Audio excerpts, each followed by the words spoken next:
Vous êtes en direct sur l'antenne de Public Sénat. Voici les titres de ce mardi 8 novembre 2011. Bonsoir à tous. L'enquête judiciaire n'a pas lieu, mais une contre-enquête sénatoriale devra faire la lumière sur les sondages de l'Élysée. Une commission d'enquête a en effet été ouverte.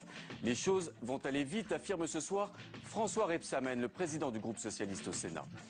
L'avenir du nucléaire pourrit les relations entre le Parti socialiste et les Verts après les déclarations de François Hollande sur la centrale de Flamanville. De son côté, Nicolas Sarkozy déclare ne vouloir jamais abandonner cette filière énergétique. Et puis, à l'étranger, l'Italie dans la tourmente financière et politique. Le destin de Silvio Berlusconi ne tient plus qu'à un fil. Il a perdu cet après-midi la majorité absolue au Parlement. La crise et la rigueur seront l'objet de notre débat avec l'ancien ministre du Budget Éric Woerth et François Patria, le président socialiste et sénateur de la région Bourgogne. Ils seront nos invités dans quelques minutes. Il est des incidents qui ne trompent pas. Ce qui s'est passé cet après-midi à l'Assemblée nationale témoigne du climat de tension qui semble désormais envahir la classe politique à 7 mois de la présidentielle. Et ce sont les propos de François Baroin qui ont enflammé les bancs de l'opposition avant que la séance ne soit suspendue. Un incident rarissime. Écoutez et regardez.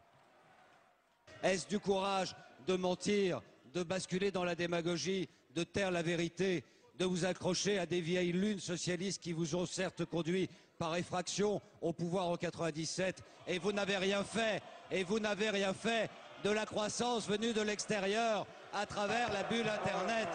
Oui, par effraction. Je vous en prie, mes chers collègues, on se calme. Vous avez rédigé l'affaire des 35 heures. C'est sur un coin de table que vous avez rédigé, monsieur Strauss-Kahn et madame Aubry, l'affaire des emplois de jeunes. Et c'est sur un coin de table que vous êtes arrivé, en effet, aux affaires. Et c'est sur un coin de table que vous rédigez un projet qui est aujourd'hui caduc et qui, dans cet esprit, vous a amené à proposer un projet qui ne correspond en rien à la réalité de la situation économique de notre pays. Voilà une dernière réaction à ces propos de François Baroin, celle de l'ancien Premier ministre Lionel Jospin qui juge scandaleux les propos du ministre de l'économie et des finances. Le torchon ne brûle pas seulement entre la majorité et l'opposition, l'état d'urgence nucléaire, cette fois, est déclenché entre les Verts et socialistes. Les déclarations de François Hollande favorables à la poursuite de la construction de la centrale de Flamanville ont fait monter d'un cran les tensions déjà vives entre les états-majors. Et l'on a même cru un moment que les négociations étaient suspendues entre les deux parties. Margot Brio. Le PR de Flamanville, ils en ont fait leur bataille. Les écologistes exigent l'arrêt de la construction de ce réacteur nucléaire, un réacteur 3e génération dont la mise en service est prévue pour 2016. La fin de Flamanville, c'est à cette condition seulement, que les écologistes négocieront avec le Parti socialiste, à la clé, un accord pour 2012. Alors quand François Hollande déclare vouloir poursuivre le chantier, le ton se durcit. C'est surprenant sur le moment de son intervention, c'est surprenant sur le ton, c'est surprenant sur le fond, parce que c'est un propos qui avait l'air assez définitif. Il n'y aura pas d'accord si ce point-là n'est pas réglé. Pas de rupture des négociations, assure-t-on, du moins pas encore. Le calendrier est de plus en plus serré, il ne reste que 10 jours pour trouver un accord. Côté socialiste, on défend la ligne de François Hollande, réduire la part d'énergie issue du nucléaire de 75% à 50% d'ici 2025 et on dédramatise. Qui peut prendre la responsabilité de faire capoter un accord électoral qui peut permettre à la France de se redresser et à une nouvelle majorité d'être élue. Donc oui, ça fait partie, il y a des soubresauts, ça fait partie de ces moments de discussion. Pour obtenir des élus à l'Assemblée, les écologistes ont besoin des socialistes. Alors ont-ils vraiment le choix? Rien n'est joué. En 2007 déjà, les négociations avaient capoté. Et puis à noter ce soir cette déclaration de Nicolas Sarkozy sur ce dossier nucléaire en marge d'un déplacement à Strasbourg. Comme chef de l'État, il dit « Je ne reviendrai jamais sur le nucléaire », précisant que la quasi-totalité des centrales avait été mise en œuvre et construite par François Mitterrand. Le Sénat relaie la Cour des comptes dans l'affaire des sondages de l'Élysée de Matignon. Cette dernière, vous vous en souvenez, avait pointé du doigt la hausse significative des dépenses de communication. Alors, faute d'enquête judiciaire possible, c'est finalement une commission d'enquête sénatoriale qui s'efforcera de faire la lumière sur ce dossier. Julie Dingloff. Une enquête aura finalement lieu dans l'affaire des sondages de l'Elysée. Après le refus de la Cour d'appel de Paris d'ouvrir une enquête judiciaire, c'est une enquête parlementaire qui va débuter. Le sénateur André Valigny a obtenu aujourd'hui la création d'une commission d'enquête parlementaire. Il est reproché à l'Elysée d'avoir commandé différents sondages en 2007 à la société Giacometti-Perron, et ce sans mise en concurrence. Tout ça n'est pas très clair, tout ça demande à être éclairci puisque la justice est impuissante ou empêchée de faire son travail. Je pense que c'est le rôle du Parlement que de faire le sien et de contrôler ce que fait le gouvernement. Car le Parlement n'est pas là que pour voter des lois, il en vote beaucoup, trop parfois, il n'est pas là que pour voter le budget. Il est là aussi et surtout, le Parlement, pour contrôler ce que fait le gouvernement. À droite, on dénonce un coup politique à quelques mois de l'élection. Il n'y a pas de problème en termes juridiques. Je crois que cela respire quand même d'assez près la période électorale qui s'approche. La commission d'enquête devrait être constituée d'ici quelques semaines.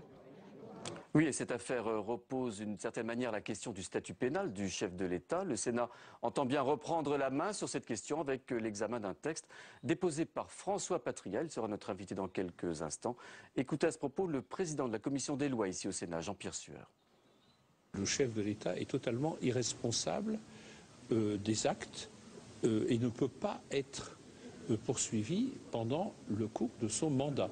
Il ne peut pas même être poursuivi au civil. Robert Badinter avait dit, par exemple, si l'épouse du chef de l'État, bien entendu, je n'imagine pas une telle hypothèse dans le cas présent, voulait divorcer, elle n'aurait pas le droit. Or, depuis 5 ans maintenant, cette loi organique est toujours repoussée.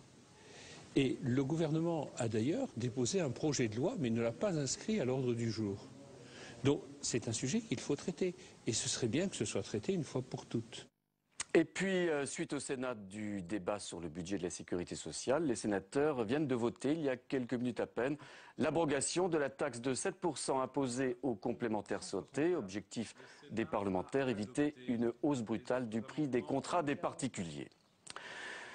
1900 milliards d'euros, l'Italie croule sous la dette et Silvio Berlusconi n'en finit pas de s'accrocher à son poste de chef du gouvernement. Cet après-midi, le Cavaliere a sauvé sa tête tout en perdant sa majorité absolue à la Chambre. Son éventuelle démission est toujours ce soir à l'ordre du jour. Mounir Soussi. Ce soir, Silvio Berlusconi est de plus en plus seul. Après l'opposition, son principal allié l'appelle à la démission. Je lui ai demandé de se mettre en retrait. Cet après-midi, le chef du gouvernement italien a perdu la majorité absolue à l'Assemblée. Les voix de la Ligue du Nord lui ont fait défaut dans l'hémicycle, où les députés ont quand même validé les comptes de l'année 2010. Une victoire en trompe-l'œil pour Silvio Berlusconi, obtenue grâce à l'abstention de l'opposition. Je vous demande, Monsieur le Président du Conseil, de toutes mes forces, de prendre finalement acte de cette situation, de prendre une initiative et de présenter votre démission. El Cavaliere est encore une fois touché mais pas coulé. Rien ne l'oblige aujourd'hui à démissionner. Mais l'étau se resserre. Le président du Conseil, pris entre les défections au sein même de son parti, le PDL, et une cote de popularité au plus bas, doit aussi faire face à la défiance des marchés financiers. Pour confirmer la mise en minorité de Silvio Berlusconi, l'opposition pourrait dès les prochains jours déposer une motion de censure. On le voit bien, la crise dans la zone euro est désormais enracinée dans le paysage européen. La crise et son pendant, les politiques de rigueur. Nul n'est épargné, avec des nuances toutefois et parfois des nuances de taille. Aurélien Romano. La palme de la rigueur revient au Royaume-Uni de David Cameron. Le mot austérité y prend tout son sens. 300 000 fonctionnaires en moins, gel des salaires pour ceux qui restent, augmentation de 2 points de la TVA, baisse des prestations sociales et surtout augmentation de l'âge de la retraite à 66 ans. L'Italie de Berlusconi a-t-elle aussi suivi une voie originale en dégraissant l'administration via la suppression de centaines de postes d'élus locaux? Les hauts revenus sont aussi mis à contribution avec la création d'un impôt de solidarité sur la fortune. En plus, le salaire des fonctionnaires y est là aussi gelé et le pays envisage d'augmenter l'âge de la retraite à 67 ans. Notre principal partenaire, l'Allemagne d'Angela Merkel, souvent citée en exemple, a elle aussi pris des mesures drastiques. Les ministères vont devoir trouver 3 milliards d'économies là où la France réalise 500 millions d'euros d'économies. Pour cela, 15 000 postes de fonctionnaires disparaissent et surtout, les allocations sont fortement touchées. L'allocation parentale est-elle purement et simplement supprimée? Enfin, l'âge de départ à la retraite passe à 67 ans. Voilà, à la rigueur, l'objet de notre débat avec nos deux invités ce soir. François Patriat, sénateur socialiste de Côte-d'Or. Vous présidez également cette belle région de Bourgogne. En face de vous, Éric Woerth, ancien ministre du Budget, aujourd'hui député UMP de l'Oise. J'aimerais avoir votre réaction, Monsieur Woerth, sur les propos de François Baroin cet après-midi, qui déclarait devant les députés, en accusant la gauche d'avoir accédé au pouvoir par effraction en 1997, des déclarations qui ont provoqué un tollé et le départ des députés de gauche dans l'hémicycle. Oui, évidemment, la gauche est parvenue au pouvoir par élection, de façon tout à fait démocratique, et personne ne peut contester, évidemment, cette élection. D'ailleurs, personne ne songe à la contester. Maintenant, il y a pas mal d'effervescence aussi à l'Assemblée en ce moment, parce que la situation est extrêmement tendue dans le politique, dans le pays, économique, social, partout dans le monde. Cette effervescence, elle se traduit parfois par des mots qui vont un peu plus loin probablement que la pensée, mais la gauche elle-même a surréagi au propos du ministre, surréagi. On est dans un quand même, par effraction. Oui, bien sûr, évidemment. Il n'est pas juste, mais en tout cas, voilà, surréaction à des propos. Voilà, dont acte, je pense que donc tout ça n'est pas grand-chose. La pensée de François Baroin, ses propos ont dépassé sa pensée. C'est pas à moi d'interpréter sa pensée, mais en tout cas, on voit bien, c'est le fruit d'un climat. Mais de toute manière, on voit bien aussi que l'opposition attaque extraordinairement durement le président de la République, la plupart des membres du gouvernement. On est dans une tension qui monte dans la situation économique qu'on connaît, et puis aussi, évidemment, en prévision des combats électoraux futurs qui vont être très très durs. François Patriat, vous seriez sorti de l'hémicycle également d'entendre de tels propos? Je trouve que les propos de François Baroin sont surprenants, mais aussi choquants. Surprenants parce que François Baroin est un politicien averti, un homme de sang-froid et un homme qui sait respecter les hommes et l'opposition. L'effet chaudron de l'Assemblée nationale que j'ai bien connu n'y est pas pour rien. Mais je dis choquant parce que ça dénote quand même, en arrière-pensée toujours, le côté illégitime de la gauche au pouvoir dans ce pays. Il y a une fraction du pays, droite, dure, qui considère que la gauche est illégitime. Que quand elle arrive au pouvoir, c'est soit par défaut, soit par accident. Et ça se traduit un peu cette pensée-là. Et c'est en cela que c'est choquant aujourd'hui. Je ne dis pas que c'est le mépris du suffrage universel. Mais je dis que ça traduit une pensée. J'y ajoute que la tirade sur les coins de table ne me satisfait pas non plus, parce que je sais que les projets qui ont été menés à bien sous Lionel Jospin ont été menés non pas sur un coin de table, mais ont été mûris, votés dans le cadre d'abord des réunions politiques et ensuite au gouvernement. Alors revenons à ce qui nous intéresse ce soir, la rigueur. On a vu la situation en Italie. Ce soir, la Commission européenne indique que cette situation économique italienne est très inquiétante. Est-ce qu'il faut vraiment s'inquiéter de cette fragilité politique, économique et financière de l'Italie aujourd'hui? Écoutez, on doit s'inquiéter de la situation dans son ensemble. Elle est évidemment, elle est exacte, elle est difficile, elle est compliquée. Le G20 a été un succès. Au fond, les réunions européennes aussi l'ont été. On a éclairci, je crois, les chefs d'État ont éclairci assez considérablement aujourd'hui l'hypothèque que représentait la Grèce. Et puis voilà, il y a des marchés qui n'ont pas encore totalement repris confiance. Pour qu'ils reprennent totalement confiance, c'est-à-dire au fond qu'ils reprennent confiance dans ceux qui ont des dettes et qui continuent à leur prêter, il faut qu'on mette en place l'ensemble des plans dans les pays européens, en France bien évidemment, dans l'ensemble des pays européens, mais dans le monde également. Il y a une répartition des rôles qui a été évaluée, évoquée et décidée lors du G20. Les États-Unis ont un rôle à jouer, les Chinois ont un rôle à jouer, l'Allemagne a un rôle à jouer, la France a un rôle à jouer. Tout ça pour conforter, tirer la croissance mondiale. On a besoin de créer plus de richesses et on a besoin d'évacuer ce sentiment de méfiance. François Patriat, cet exemple italien inquiétant. Oui, bien sûr. On sait que l'Italie, après la Grèce, après l'Espagne, est le pays qui est visé par les spéculateurs aujourd'hui. Oui, cela dit, l'Italie n'est pas la Grèce. Non, mais justement, l'Italie est le troisième ou quatrième budget européen. Donc ça pèse lourd, ce serait une autre dramaturgie. Mais c'est aussi la sanction d'erreurs du passé, d'erreurs politiques. Et de surcroît, si aujourd'hui les spéculateurs visent des pays, c'est parce qu'ils y ont du profit à tirer d'abord, et ensuite parce qu'ils n'aiment pas les plans qui sont des plans produits par à-coup, improvisés et sans sans effet durable sur l'avenir. C'est ce qu'on voit bien avec les plans successifs que nous avons connus dans notre pays. Alors on va parler de la... Sur la Grèce, il y a une question de gouvernance. On voit bien aussi que ce qui compte, c'est qu'un pays soit gouverné. Christine Lagarde, oui. Qu'un pays soit gouverné de façon crédible. Et on voit bien que le chaos politique dans lequel est ce pays est évidemment un handicap supplémentaire et probablement le premier des handicaps. Alors on va parler de la rigueur à la française, telle qu'elle a été annoncée par François Fillon. Éric Woerth, ce plan de rigueur, on commence à le connaître un peu dans les détails, j'allais dire. Et on s'aperçoit que finalement beaucoup de Français seront touchés par X ou Y mesures de ce plan de rigueur. Est-ce que c'est un plan, est-ce que ça reste un plan équitable, pour reprendre les propos du Premier ministre? Oui.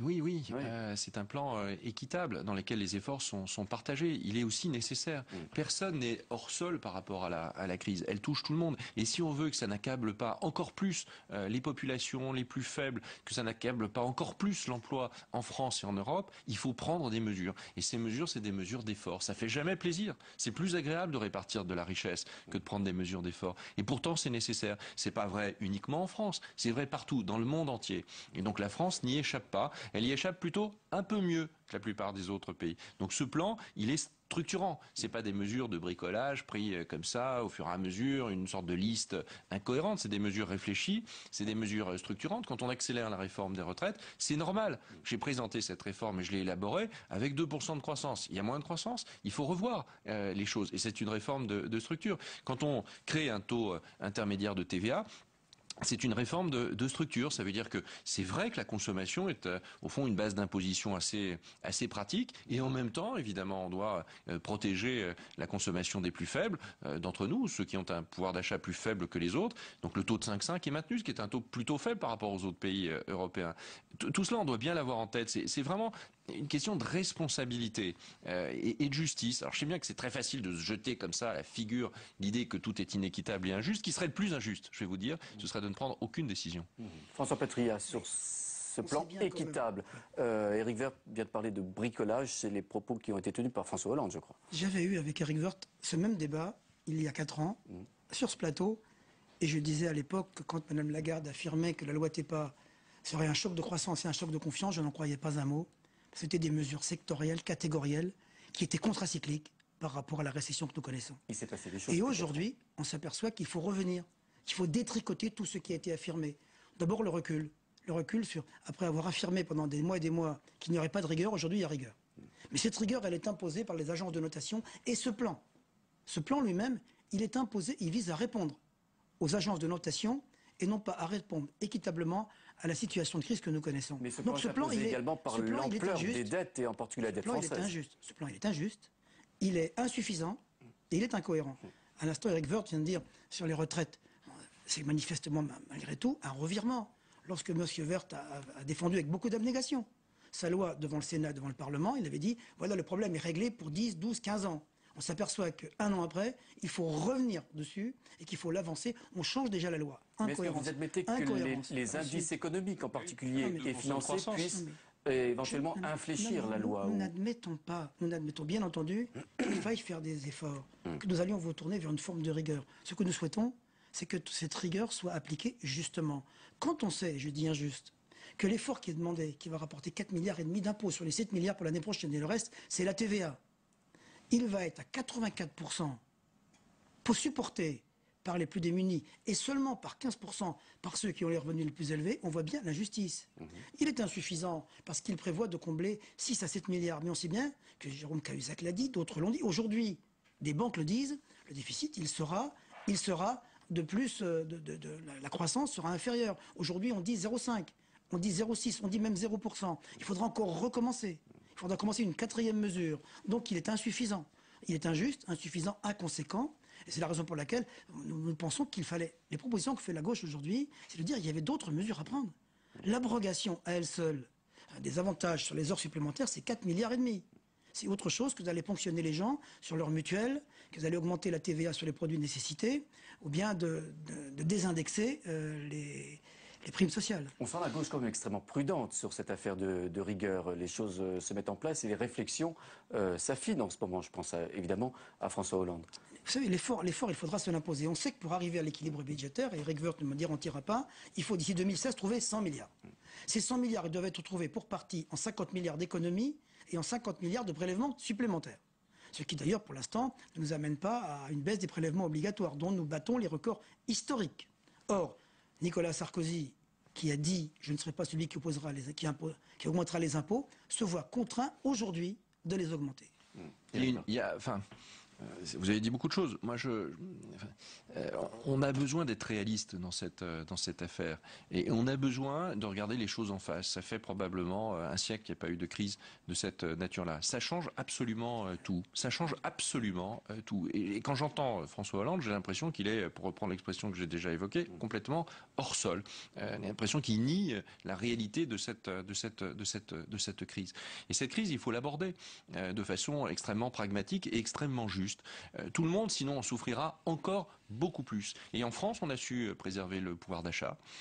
Bien sûr, le chômage a augmenté, mais plutôt moins vite que dans d'autres pays. Et puis, on a un leadership avec d'autres sur le plan international qui est extrêmement important. Si on en sort avec un système financier plus régulier, plus moral, avec des règles plus transparentes, eh bien, on aura gagné un peu de temps. Si on en sort avec une Europe plus intégrée, on aura aussi gagné plus de temps et au fond plus aussi de pouvoir d'achat pour les Français. Mais de votre côté, ce sont des dépenses publiques toujours en plus. Le projet du Parti socialiste et puis les propositions de M. Hollande telles qu'on les connaît aujourd'hui, c'est toujours plus de dépenses. C'est des emplois publics supplémentaires. C'est sans arrêt cela. C'est totalement contradictoire avec la situation dans laquelle nous sommes. Il faut juste la regarder avec beaucoup de sang-froid et il faut essayer d'agir. Et ce gouvernement et le président de la République, le moins qu'on puisse dire, c'est qu'ils agissent. Et ils agissent bien et ils agissent vite. Simplement, il faut aller plus vite que la crise. Et à un moment donné, il va falloir que ça s'arrête. Et pour que ça s'arrête, il faut beaucoup de cohésion sur le plan international. C'est vraiment le fruit aujourd'hui de la coopération européenne et de la coopération qui est menée au sein du G20. Nous avons besoin de faire des efforts et personne ne peut être totalement exonéré de ces efforts. Ces efforts, ils sont simplement proportionnels à la capacité de chacun. Et je peux évidemment, on n'a pas le temps aujourd'hui, mais c'est proportionnel à la capacité de chacun pour les entreprises comme pour les ménages. C'est bien les ménages les plus aisés qui contribuent le plus et ce sont bien les grandes entreprises qui contribuent le plus. Non, François Hollande d'abord est courageux. Il vient de le prouver dans sa déclaration sur le nucléaire. Il est courageux dans ses négociations, courageux. Ensuite, il a réfléchi. Il est réaliste. Il a les deux. Et il a en plus beaucoup réfléchi à la crise. Et il dit lui-même que cette élection présidentielle va se jouer sur la crise. Seulement, faute d'avoir pris les décisions qui s'imposaient, d'avoir même accepté de faire un recul en temps utile, le gouvernement paie aujourd'hui le fruit de son inconséquence. Personne ne dit qu'il faille faire des efforts dedans. Et il n'y a pas de création, on n'est pas dans la dépense supplémentaire. La gauche ne dit pas aujourd'hui qu'elle va dépenser supplémentaire, elle dit qu'elle va répartir l'effort différemment, qu'elle mettra fin à une RGPP aveugle. Mais par contre, qu'elle créera plus d'emplois, il y en a besoin, quitte à en supprimer là où il y en a moins besoin. On va faire des choix, on ne va pas créer plus. Nous ne sommes pas dispendieux, nous sommes peut-être plus rigoureux et plus justes. La RGPP, elle n'est pas aveugle, c'est la modernisation de l'État français, c'est la modernisation de notre administration. On peut toujours saupoudrer, mais elle est majeure. Je l'ai commencé à la mettre en œuvre pendant 3 ans. Nous poursuivons à moderniser l'État, à fusionner des structures qui doivent l'être, à en supprimer, à en créer, à réduire le nombre de fonctionnaires, pas de façon aveugle, pas de façon comptable. On a bien évidemment besoin, dans un certain nombre d'endroits, de plus de fonctions publiques. On a besoin de moins de fonctions publiques dans d'autres endroits. Et tout ça, ça a été fait par ce gouvernement. Et je pense que le bilan de Nicolas Sarkozy est assez exceptionnel quand on le regardera avec un tant soit peu d'objectivité. Messieurs, interrogez les maires et vous verrez qu'ils se sentent aujourd'hui abandonnés. Allez dans les préfectures, allez dans tous les services publics et vous verrez la paupérisation du service public. Est-ce qu'on peut imaginer un autre plan de rigueur supplémentaire? On a bien vu, j'allais dire, le différentiel de rigueur qui existe, par exemple en Europe, ne serait-ce qu'en Europe. Il est inexorable, compte tenu du fait que la croissance peut être encore moins soutenue, compte tenu du fait que le chômage va encore augmenter, et je ne m'en réjouis pas, croyez-le bien, et compte tenu que l'équilibre du budget... Vous vous rendez compte qu'on est en train d'étudier un budget au Sénat qui est déjà modifié, qui va être modifié par 2 lois de finances rectificatives. Vous voyez dans quelle situation nous sommes aujourd'hui. C'est pas la première fois. C'est pas la première fois, mais là, on le fait dans l'urgence. Et ce plan a été concocté en urgence, vous l'avez vu, samedi matin, et ne correspond pas, je crois, à la réalité de la crise. Il est insuffisant. Et il est surtout très injuste. Alors je vais aller plus loin dans ma question. Si un nouveau plan de rigueur doit être proposé, est-ce que les collectivités locales que vous connaissez bien, puisque vous présidez une région, la région Bourgogne, eh bien, doivent mettre, j'allais dire, la main à la poche, participer à l'effort. Mais les régions le font déjà, comme les départements. Nous sommes aujourd'hui obligés de nous recentrer sur nos compétences. C'est-à-dire qu'il y a des actions que nous faisions pour les publics les plus défavorisés, pour les jeunes. Nous le faisions dans bien des domaines, y compris dans l'université, y compris dans la recherche, où nous allons être amenés à réduire la voilure, et ça au détriment de la compétitivité de notre pays. Parce qu'on sait que derrière ce plan de rigueur injuste, il y a la baisse de compétitivité qui est en ligne de mire. Il n'y a pas d'un côté les gentilles collectivités locales et de l'autre le méchant État. Ce serait peut-être un conte de fées ou un mauvais conte de fées, ça marche pas comme ça. Par le gouvernement. Les régions, comme les départements, comme les communes, ont beaucoup embauché ces dernières années, énormément, beaucoup trop, et vous le savez peut-être. Nous devons, de la même manière que nous devons réduire la voilure de la dépense publique sur le plan de l'État, nous devons aussi réduire la voilure de la dépense publique dans le domaine des collectivités locales. C'est inévitable. Vous savez, les régions disposent d'un budget affecté. Oui, mais les budgets... Affecté, aujourd'hui, je ne peux rien faire. On n'a plus d'impôts dans les régions. On nous dit, faites-en plus, aidez-nous, venez sur les routes, venez sur les TGV, mais vous n'aurez pas d'argent en plus. C'est là qu'est le problème. Merci, messieurs. On va accueillir dans quelques instants, et vous allez rester avec nous, eh bien, le lauréat du 5e prix de littérature politique pour achever cette édition, le prix politique Edgar Faure, un prix qui vient d'être décerné à l'instant même ici au Sénat, un prix qui accompagne l'engouement croissant du public pour les livres de cette nature, qui, il est vrai, ne manque pas à quelques mois maintenant de cette présidentielle, une période toujours propice pour l'édition.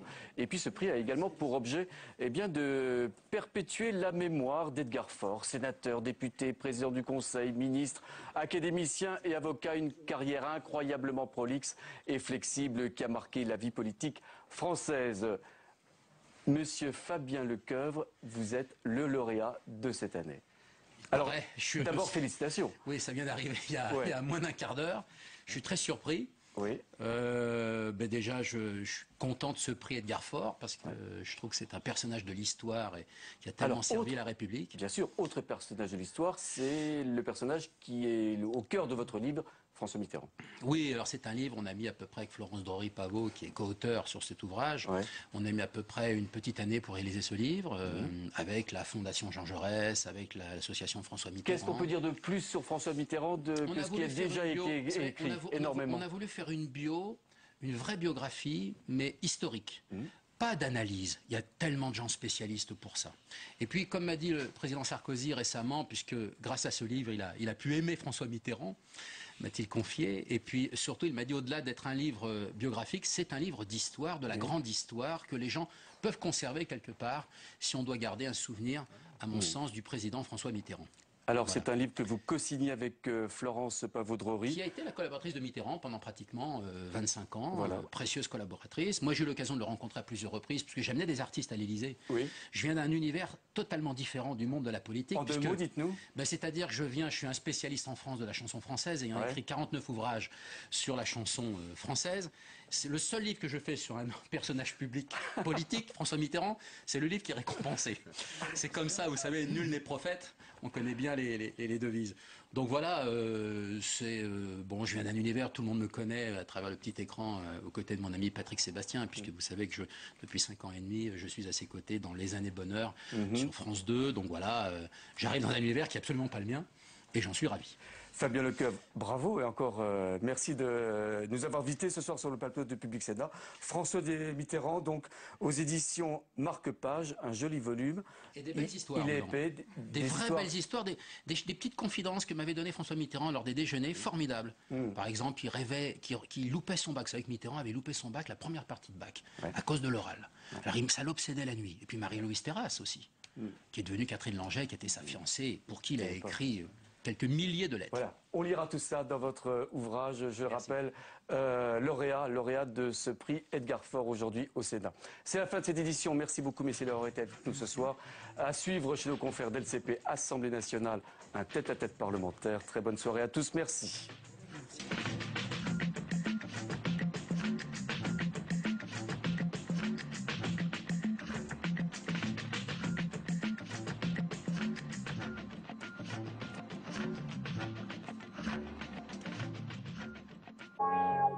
Ce grand type absolument magnifique, avec cette voix cassante, une énergie incroyable, une vivacité dans l'œil. où il est capable de trouver une formule mortelle, se foutant totalement de l'impact humain que ça pouvait avoir. Il a le sens de la mise en scène. Tout homme politique doit avoir cela pour faire valoir son projet ou ses idées. C'est la condition du succès. Je ne sais pas si j'ai été clair, en tout cas dans ma tête ça l'est, et les instructions, elles sont claires aussi. Une même audace, un caractère intrépide, un côté brutal. Nicolas Sarkozy avait promis de me pendre à un croc de boucher. S'ils mettent leurs deux intelligences face à face, ils vont s'entendre. S'ils mettent leurs deux passions face à face, il est clair que ça fait des étincelles et ça peut être une extrême violence. Les Fauves, un documentaire de Patrick Rothman, samedi à 15h15 sur Public Sénat.